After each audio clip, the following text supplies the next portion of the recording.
Assalamualaikum warahmatullahi wabarakatuh.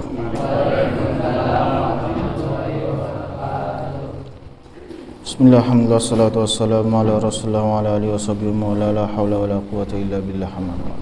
Sebelum kita memulai pengajian kita pada malam ini, mari kita luruskan kembali niat kita sebagaimana niat yang telah diajarkan oleh guru-guru saya. Bismillahirrahmanirrahim. Nawaitu at-ta'lima wa ta'alluma wa tadhkira wa tadhakkura wa naf'a wal i'tifa wal ifadata wal istifada wal hatha ala tamasuki bi kitabillah wa sunnati rasulih wa du'a ilal huda wa dilalata alal khair ibtigha wajhillah wa mardati wa qurbi wa sawabi subhanahu wa ta'ala. Alhamdulillahirabbil.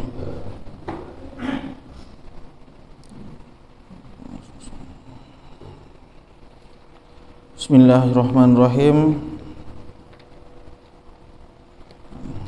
Alhamdulillah, salatu wassalamu ala rasulillah wa ala alihi wa sahbihi wa mawalah.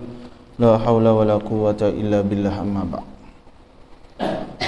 Alhamdulillah, pada malam ini Allah Subhanahu wa ta'ala masih kasih kesempatan kita, masih kasih rizki kita, sehingga kita masih dikasih kesehatan, dikasih waktu luang, sehingga kita bisa duduk sama-sama di majelis yang mulia ini.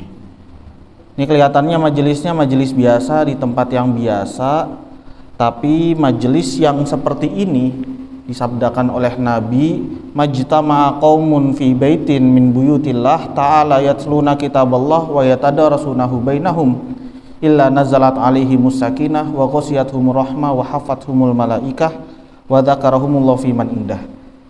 Kok ada kaum, ada orang-orang kumpul di satu masjid atau musola dari rumah-rumahnya Allah, di situ dibacakan kitabullah, di situ saling mengajarkan satu sama lain, maka di majelis itu hafathumul malaikah. Kata baginda Nabi, di majelis itu dikerumuni sama malaikat. Di sini kelihatannya seperti ini, sepi, tengahnya kosong, tapi ini penuh sama malaikat. Dan malaikat ini kalau soft tuh bukan kayak kita. Malaikat ini kalau soft tuh baris sampai ke langit sana.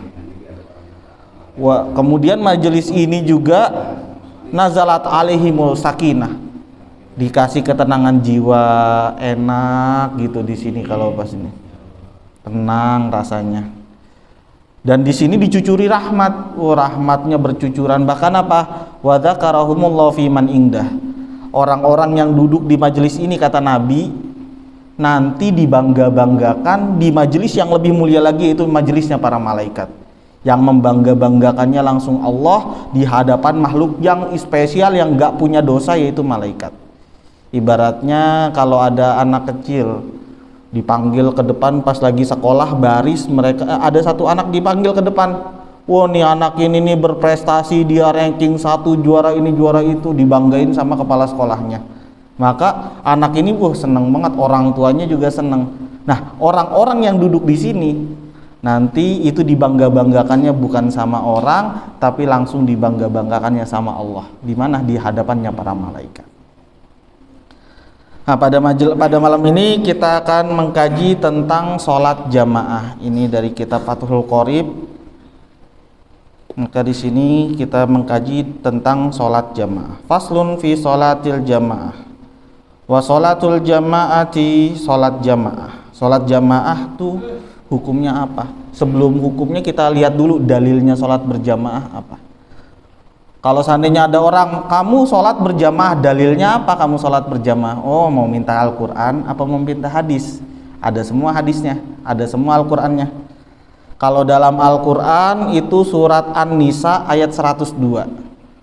Allah Subhanahu wa taala berfirman, wa idza kunta fihim fa aqamta lahumus shalah faltakum ta'ifatum minhum ma'aka. Kalau kamu berada di satu kaum, faltakum ta'ifatum minhum falyusolli fa in kunta fihim fa aqamta lahumus shalah. Kalau kamu berada di satu kaum, maka dirikanlah sholat dan ajak kaum-kaum itu untuk ikut sholat. Maka disinilah dalil sholat berjamaah. Kalau hadisnya apa? Ada di Bukhari juga ada, di Muslim juga ada. Sebagaimana hadis yang sering kita kenal, sering kita dengar, bahkan sering mungkin kita hafal. Sholatul jamaati afdolu min sholatil fardhi bisab'in wa ishrina darajah. Atau yang biasa kalau mafhumnya ini gak asing, sholat berjamaah lebih utama 27 derajat dibanding dengan sholat sendirian. Dari hadis di situ menunjukkan bahwasanya sholat berjamaah itu dalilnya ini. Nah, sekarang ketika membahas tentang sholat jamaah, pertama kali sholat berjamaah itu didirikan kapan? Dulu zaman Nabi, iya. Lebih tepatnya kapan? Dulu zaman Nabi pertama kali didirikannya sholat berjamaah. Di sini dijelaskan wa awwalu fi'liha kanat bil Madinati syarifah wa makatha sallallahu alaihi wasallam muddatan maqamatan bi Makkah. Ketika dulu baginda Nabi lahir di kota Mekah. Selama di kota Mekah itu sampai Nabi dakwah 10 tahun 10 tahun apa 13 tahun Nabi di Mekah. Kemudian selama di Mekah itu Nabi sholatnya di rumah masing-masing, para sahabat juga sholatnya di rumah masing-masing. Kenapa? Karena ada tuntutan orang kalau kelihatan sholat berjamaah sama orang kafir, wah langsung ditangkap, langsung dicambuk, langsung disiksa, langsung dihukum. Bahkan apa hukumannya di depan umum. Kalau ketika di Mekah sholat berjamaah, maka apa? Ketika di Mekah, orang-orang di Mekah, nah orang-orang pada sholat di rumah masing-masing. Tapi kemudian setelah itu hijrah dari Mekah ke Madinah. Nah, ketika di Madinah lah barulah pertama kali sholat berjamaah didirikan. Di sini maksudnya sholat berjamaah secara syiar ditampakkan, nih jelas-jelas ditampakkan terang-terangan itu ketika berada di Madinah. Tapi dulu kalau sholat berjamaahnya kita tarik mundur lagi, yang awal pertama kali sholat berjamaah itu ketika turun wahyu, maka Nabi pulang, kemudian di situ disampaikan kepada istrinya yaitu Siti Khadijah dan disampaikan kepada sepupunya yaitu Sayyidina Ali bin Abi Thalib, maka di situ langsung dilakukan sholat berjamaah. Tapi di situ sholat berjamaahnya secara sembunyi-sembunyi. Kalau secara sembunyi-sembunyi ketika itu, ketika awal permulaan turunnya wahyu tentang sholat. Tapi kalau ketika secara syiar ditampakkan terang-terangan, itu ketika hijrah ke Madinah. Sholat jamaah dulu kita sudah bahas tentang sholat. Sholat secara bahasa artinya doa. Jadi kalau seandainya sholat itu artinya doa. Kalau secara bahasa. Tapi kalau secara istilah yang dimaksud dengan sholat adalah perbuatan dan perkataan yang diawali dengan takbiratul ihram dan diakhiri dengan salam. Itu sebelumnya sudah kita bahas. Sekarang tentang jamaahnya. Jamaah itu apa sih? Jamaah kalau secara bahasa itu kumpulnya orang, itu namanya jamaah. Kalau secara bahasa dilihat dari jamaah artinya adalah kumpulan sekelompok. Tapi ketika jamaah dimaksudkan dalam fikih, maka secara istilah jamaahnya ini bukan hanya sekelompok aja, tapi hubungan antara sholatnya makmum dengan sholatnya imam, baik itu 1-2 orang, minimalnya 2 orang berjamaah. Kalau 1 orang belum dibilang jamaah, masih sendiri. Kalau udah 2 orang baru dibilang jamaah kalau secara fikih. Tapi kalau secara ilmu bahasa Arab, secara ilmu nahu, jamaah itu kalau dihitung 3. 1 itu mufrad, 2 itu tasniyah, 3 itu jama'. Itu kalau secara nahu bahasa sastra bahasanya. Tapi ketika dibahas secara ilmu fikih jamaah itu 2 orang aja udah dihitung jamaah, ada imamnya, ada makmumnya. Karena ada hadis isnani fama fauqaha jamaah. Kok kalau ada 2 orang sholat atau lebih maka udah dibilang jamaah, itu udah sholat berjamaah.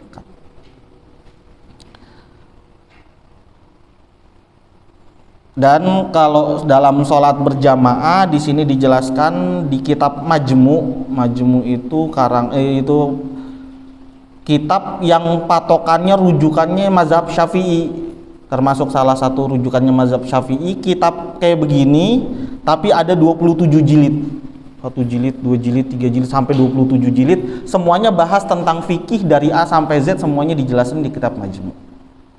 Nah, di kitab Majmu dijelaskan man shalla ma asyrati alfin lahu sab'ina asyara darajah wa man shalla ma isnaini kadzalik lakin darajatul ula akmal. Kok kalau ada orang sholat berjamaah di situ jamaahnya sampai 1000 orang. Kalau kata dalam kitab Majmu, ada orang sholat berjamaah tapi sholatnya 1000 orang di situ berjamaahnya. Sama juga dengan orang yang sholatnya berdua. Jadi orang sholat berdua dengan orang yang sholat 1000 orang dapat jamaahnya sama, tapi ditambahin lakin darajatul ula akmal. Tapi orang yang sholat berjamaah kok lebih banyak, itu lebih sempurna, lebih banyak juga pahalanya. Kayak juga dalam hadis lain disebutkan, kok kalau ada orang nih, 1 orang sholat 2 orang, 1 ngimamin, 1-nya jadi makmum, sholat berjamaah 2 orang, itu lebih baik daripada ada 4 orang sholat tapi sendiri-sendiri. 1 sholat sendiri dibanding sama 2 orang tapi salah satunya berjamaah, itu lebih baik daripada 4 orang sendiri-sendiri. Ada 4 orang, 1 ngimamin, 3-nya jadi makmum berjamaah, dia lebih baik daripada orang 8 orang tapi sholatnya sendiri-sendiri. Jamaah yang sedikit itu lebih baik daripada jamaah yang banyak. Maka semakin banyak jamaahnya, Masya Allah, Alhamdulillah nih sholat maghrib tadi sampai berapa sop itu, sampai 4 sop, sampai 5 sop kadang. Sholat subuhnya sampai 3 sop, itu Masya Allah, semakin banyak jamaahnya semakin banyak juga pahalanya. Kalau 27 derajat tetap, tapi lebih kali lipat dibanding orang yang sholat jamaahnya cuma 1, cuma 2, cuma 3. Maka kita syukuri lagi, semoga dengan kita syukuri lagi nanti ditambah jamaahnya makin banyak lagi, lingkungan sekitar sini makin ikut sholat berjamaah. Wa yundabu ay yukhafifal imam lakin ma fi'il abyad wal hayat illa ayyardo bitatwilih. Dalam sholat berjamaah, ketika sholat berjamaah, maka imam, ketika orang jadi imam di sholat berjamaah ini sunnah untuk sholatnya nggak lama-lama. Wah, ini sholatnya panjang, baca 1 juz, 2 juz, 3 juz, 1 hataman dalam 1 sholat. Ini kalau dalam sholat berjamaah, sunnahnya ini imam bacanya nggak usah terlalu panjang, nggak usah sampai 2 juz, 3 juz. Kalau seandainya ukuran 1 surat An-Naba itu belum, kalau dalam di sini belum diukur sebagai surat yang panjang, 40 ayat, atau misalnya surat An-Nazi'at, surat Al-A'la misalnya, itu belum diukur sebagai panjang. Kalau sholatnya panjang itu biasanya kalau di pesantren saya, khususnya bulan Ramadan itu minimalnya setiap musolah itu, satu kampung kayak begini musolanya banyak, ada di sini, ada di Muhajirin, ada di sini, ada masjidnya juga. Setiap musolah itu minimalnya mereka sholat berjamaah itu tarawehnya 1 juz 1 malam. Kayak kalau di sini ada di masjid alun-alun, masjid agung, di situ kalau taraweh 1 juz Al-Barkah. Ada juga di sana yang 1 malam bacanya 2 juz. Itu kalau ya nanti ada juga yang masjid yang 1 malam itu 2 juz, apa enggak kelompok-kelompok orang sholat 1 malam 2 juz. Ada juga yang 1 malam bacanya 5 juz. Jadi sholat taraweh bacanya 5 juz dalam 1 sholat taraweh itu. Jadi dari rakaat pertama sampai rakaat ke-20 itu bacanya 5 juz. Ada juga yang sampai 1 malam itu 1 hari dibacanya 10 juz dalam 1 sholat. Jadi 1 rakaat itu 5 lembar yang dibaca dalam Al-Quran, 5 lembar. Biasanya kalau sholatnya habis isya, selesainya paling lama jam 12. Itu kalau yang 10 juz. Ada lagi yang 15 juz. 15 juz juga kayak gitu, yang dibaca satu rokaat itu sampai 7 halaman, 7 lembar bahkan. Dan ada yang satu hari itu satu malam sholat taraweh dibaca 30 juz. Dari awal sampai akhir itu dalam satu malam sholat taraweh itu 30 juz selesai. Dan di situ banyak yang ngikutin sampai berapa halakoh gitu. Lah itu kok bisa sholat panjang-panjang? Katanya tadi kalau sholat berjamaah itu jangan panjang-panjang. Kalau imam sunnahnya sholat berjamaah jangan panjang-panjang. Kalau makmumnya ridho, orang-orang yang jadi makmum jamaahnya itu ridho, ayo nggak apa-apa silahkan sholat berjamaah panjang-panjang, ayo kita siap, baru nggak apa-apa sholat berjamaah. Tapi kalau seandainya ternyata itu ada yang keberatan, maka sunnahnya buat jadi imam itu sholatnya jangan panjang-panjang. Tapi kalau ternyata ayo di sini kita sepakat kita bikin sholat taraweh 1 juz misalnya, kita sholat tahajud 1 juz, semuanya pada ridho semuanya, maka dibikin 1 juz. Tapi kalau seandainya secara umum sunnah buat imam sholatnya jangan lama-lama. Tapi walaupun sholatnya nggak lama-lama, sunnah hayatnya, sunnah abadnya, rukun-rukunnya, gerakannya semua sempurna. Cuman bacaannya dipendekin, gerakannya agak lebih dicepetin. Wal jama'atu fil masjidi wa in qalla jama'ah afdalu minha fi ghairi masjid kabaiti. Orang sholat di masjid atau di musola, kok sholat berjamaah di masjid itu lebih utama daripada orang sholat berjamaahnya di rumah. Lebih baik daripada orang sholat berjamaah di rumah. Jadi di masjid sholat berjamaah, di rumah juga sholat berjamaah nih, tapi lebih utama mana? Lebih utama yang sholat di masjid atau di musola. Apalagi kalau di rumah sholatnya sendiri-sendiri. Wah itu, apalagi kalau nggak sholat, Masya Allah. Kemudian lau anna Rasulullah sallallahu alaihi wasallam ra'a ma ahdatsan nas lamana'ahunnal masjid kama mana'at Bani Israil. Kata Sayyidah Aisyah, dalam Bukhari juga ada, dalam Muslim, di situ dijelaskan gimana hukumnya perempuan yang sholat berjamaah di masjid.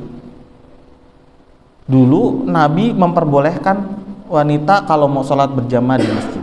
Tapi seiring berjalannya waktu, kalau bahkan dulu dulu aja masih ada Nabi, kata Sayyidah Aisyah, kok kalau Nabi tahu, padahal zaman Nabi masih banyak sahabat, Nabi tahu gimana keadaan sekarang perempuannya pergi ke masjid, maka pasti Nabi bakalan ngelarang perempuan buat sholat di masjid. Kenapa?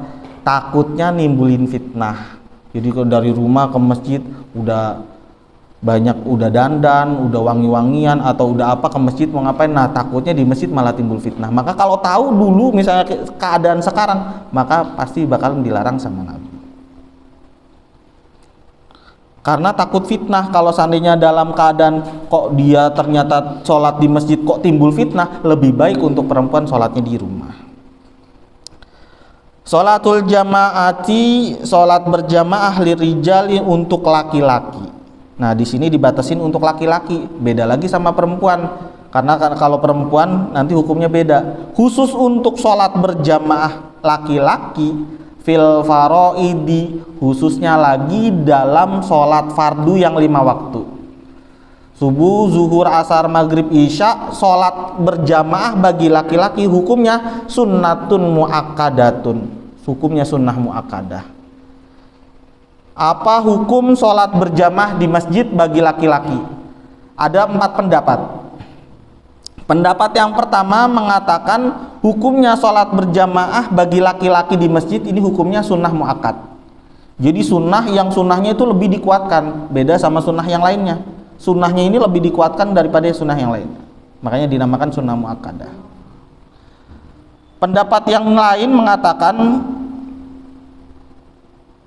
bahwasanya hukumnya sholat berjamaah ini adalah fardu kifayah.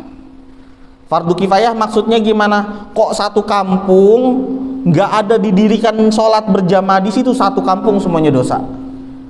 Maka satu Bantar Gebang, satu RW 1, RT 4 misalnya di sini, kok nggak ada sholat berjamaah di situ, maka satu kampung hukumnya dosa. Tapi ketika kok ada orang sholat berjamaah, maka satu kampung dosanya jadi gugur gara-gara ada yang sholat berjamaah di situ. Dan hukum sholat berjamaah adalah fardu kifayah adalah hukum yang paling kuat. Ada lagi yang mengatakan fardu ain. Jadi setiap orang ini harus sholat berjamaah, nggak boleh nggak. Kalau tadi fardu kifayah, ada orang yang sholat di kampung, maka orang yang di kampung nggak dosa karena udah ada keguguran sholatnya, udah ada yang gugurin. Tapi kalau fardu, ada lagi yang hukumnya fardu ain.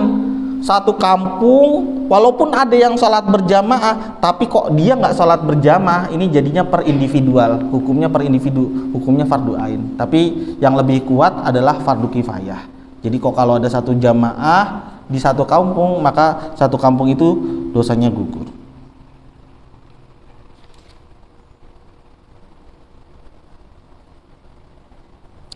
Wa yudrakul makmum ja'al jamaah. Kalau lagi sholat berjamaah, maka ada yang namanya imam, ada yang namanya makmum. Makmum bisa dapat jamaah ketika kapan? Maksudnya jamaah ini adalah fadilahnya berjamaah. Jadi kalau jamaah, fadilahnya berjamaah di sini. Secara keseluruhan, ketika dia itu datang kok bisa berbarengan sama takbiratul ulanya imam, maka dapat keutamannya salat berjamaah. Terus kalau datang imamnya udah baca Fatihah, atau datang imamnya lagi ruku, atau datang imamnya lagi sujud, gimana? Tetap dapat fadilahnya. Tapi secara keseluruhan, yang paling utamanya ketika datang imam takbir, dia juga ikut takbir, itu adalah secara keseluruhan dapat fadilahnya keutamaan berjamaah. Bahkan ada orang datang dari rumah, datang ke sini udah tahiyat akhir, terus dapat sholat jamaahnya juga nggak? Dapat tetap. Dia tetap dapat sholat berjamaahnya, tapi hukumnya beda, kualitasnya beda, tingkatannya beda sama orang yang dapat sholat takbiratul ulanya. Tapi jadi, datang dari rumah ke masjid, ke musola, datang udah tahiyat. Terus saya udah nggak usah sholat berjamaah, tetap sholat. Ketika sholatnya itu dapat tetap fadilah jamaah.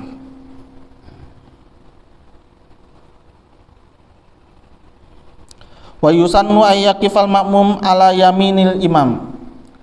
Di sini bahas tentang posisi sholat berjamaah. Kalau ada dua orang mau sholat, maka posisi imam di depan, posisi makmum di sebelah kanan. Nah, kanan kalau dari situ sini. Kan di sebelah kanannya imam agak mundur sedikit.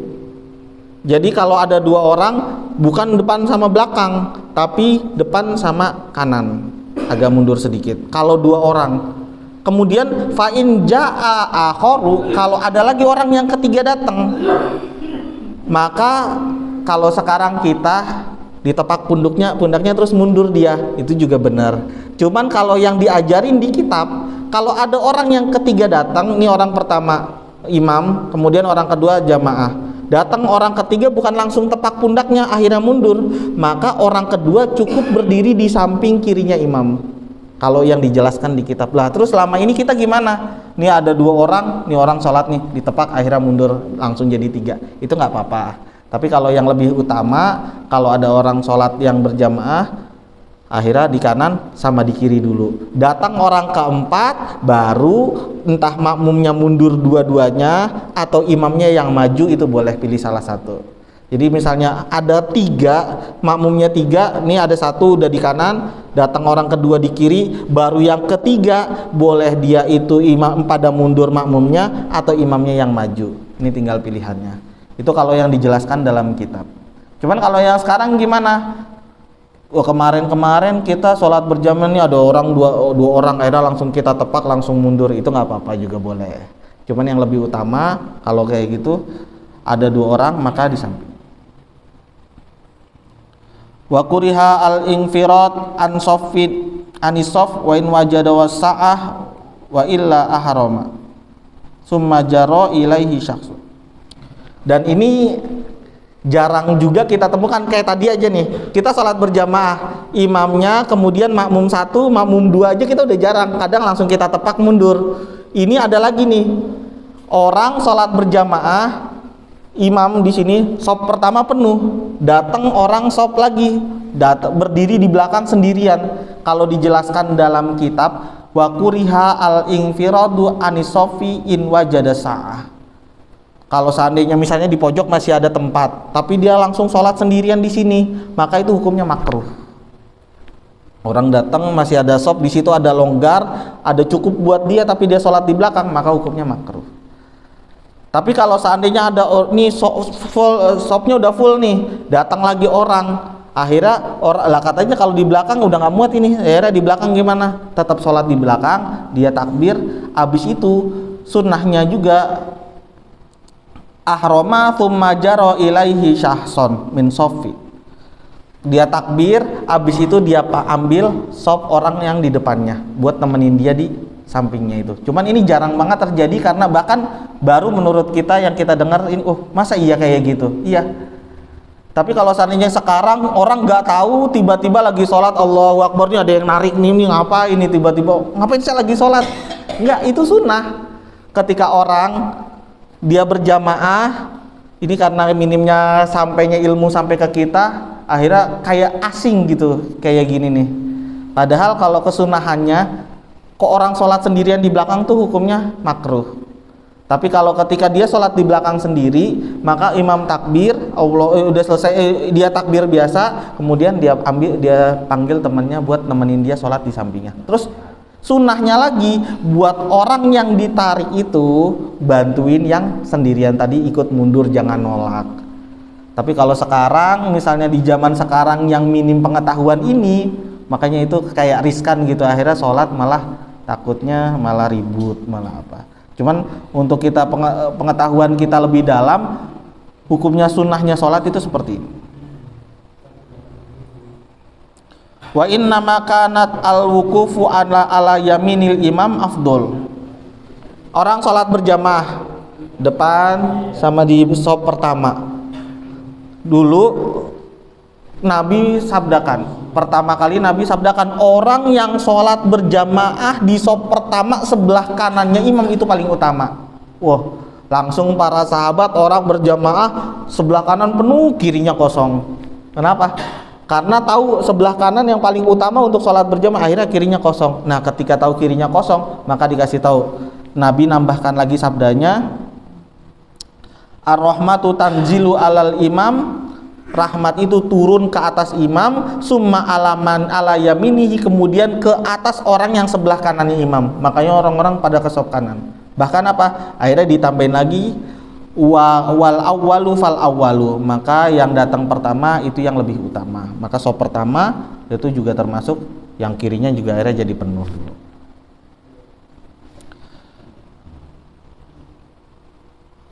Orang dapat sholat berjamaah malam yusallim taslimatal ula, selagi kok imam belum salam yang pertama, datang dari rumah masih dapat imam tahiyat akhir, udah dihitung dapat jamaah. Bahkan apa? Ada hadis lain yang mengatakan orang dari rumah mungkin lagi mati lampu, akhirnya azan nggak kedengeran, terus juga qomat nggak kedengeran, kemudian lagi sholat takbirnya nggak kedengeran, tiba-tiba dia datang, saya mau sholat berjamaah, jamnya di rumah mati, pokoknya datang ke sini, tahu-tahu sholat udah selesai, tapi dia nggak tahu, ini sholat udah selesai, dia tetap datang ke masjid, ke musola, pas datang ke situ sholatnya udah selesai. Kata Nabi, orang yang kayak gitu tetap dapat jamaahnya, dapat pahala jamaah, padahal datang jamaah sholat udah selesai. Tapi kondisinya dia nggak tahu ini sholat jamaah udah mau selesai atau udah selesai. Jangan udah dari rumah, berarti kalau udah sholat udah selesai kita baru datang tetap dapat jamaah, enggak. Nih jangan mentang-mentang kayak gitu, udah kan udah selesai, hujan udah reda nih baru datang tetap dapat jamaah, enggak. Ini kita nggak tahu sholat berjamaah udah selesai apa belum, datang ternyata udah selesai, maka tetap dapat jamaah. Wa illam yaqud mahu, bahkan walaupun misalnya tadi posisi tadi imam masih belum salam, masih tahiyat akhir, akhirnya wah ini tahiyat akhir nih, terus gimana saya biar dapat jamaah? Jangan nunggu imam salam dulu, assalamualaikum warahmatullah, baru kita takbir Allahu Akbar. Udah lain ceritanya, itu namanya sholat sendirian. Ketika ada posisi imam lagi tahiyat akhir, maka kita nggak usah nungguin salamnya imam, langsung kita Allahu Akbar, langsung ikut tahiyat akhir sama imam. Tapi kalau ternyata pas lagi tahiyat akhir kita baru Allahu Akbar, imam Assalamualaikum, belum sempat turun duduk bareng sama imam, tapi imam udah keburu salam, tetap dapat sholat fadilah jamaahnya. Wa illam yaqud ma'ahu, walaupun tadi makmum tadi datang baru takbir Allahu Akbar, imam udah keburu salam, tetap dapat jamaahnya.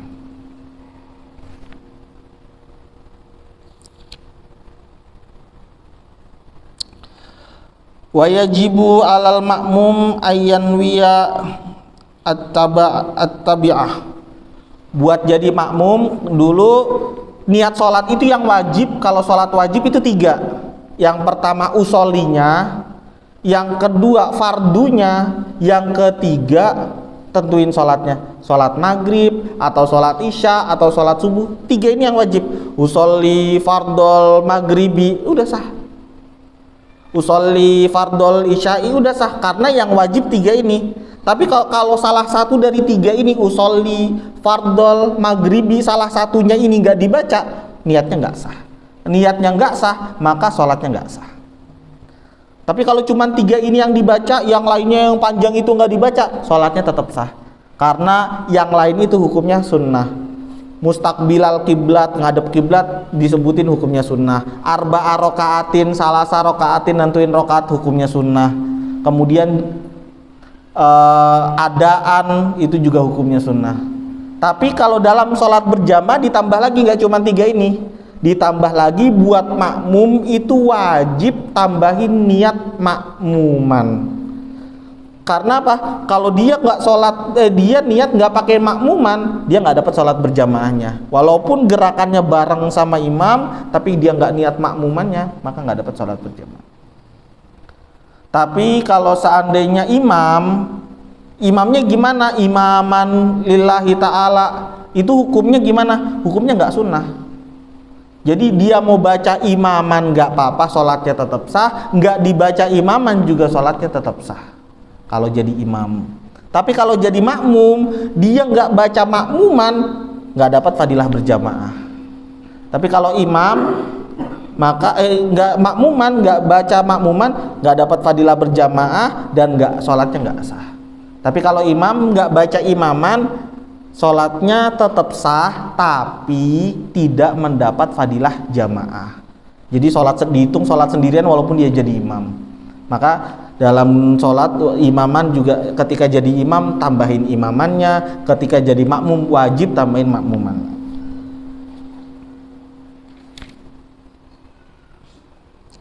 Wa yajibu alaihi ayat bi'al imam fima huwa fihi wa in khalafan nidhamu shalah nafsah. Wajib mengikuti semua gerakannya imam. Jadi kalau ada orang makmum misalnya masbuk, baru terlambat nih datang, posisi imam lagi i'tidal atau lagi sujud, maka apa?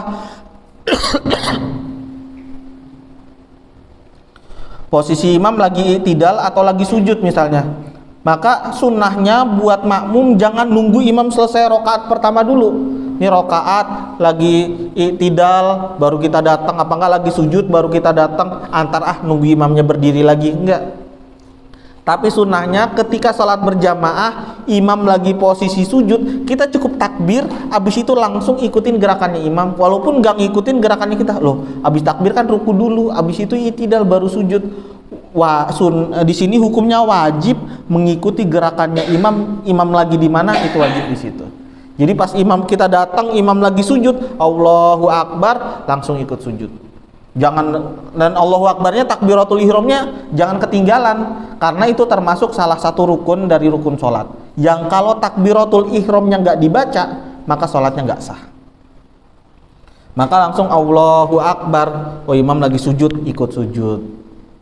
Tapi tambah 1 rakaat. Kapan batasannya dia dapat 1 rakaat bareng imam? Dihitung 1 rakaat kapan? Ketika dia bisa berbarengan rukunya dia sama rukunya imam walaupun cuma sebentar. Jadi lagi datang Allahu Akbar, imam langsung ruku, Allahu Akbar, wah ini belum baca Al-Fatihah nih, belum baca surat nih, langsung ikutin rukunya imam kalau salat berjamaah. Terus Fatihahnya gimana? Kan hukumnya Fatihah wajib. Kalau dalam sholat nggak baca surat Al-Fatihah, sholatnya nggak sah. Orang sholat Fatihahnya nggak dibaca, sholatnya nggak sah.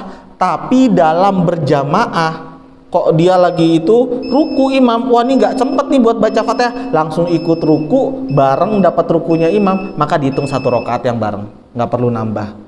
Apa enggak datang imam udah ruku langsung Allahu Akbar, langsung ikut ruku, kok bisa barengan sebentar aja, itu dihitung dapat 1 rakaat. Tapi kok imam udah itidal, sami Allahu liman hamidah, jadi pas kita ruku imam itidal ketemunya di sini, nggak ketemu pas ruku bareng, maka nggak dihitung satu rakaat, mesti nambah rakaat.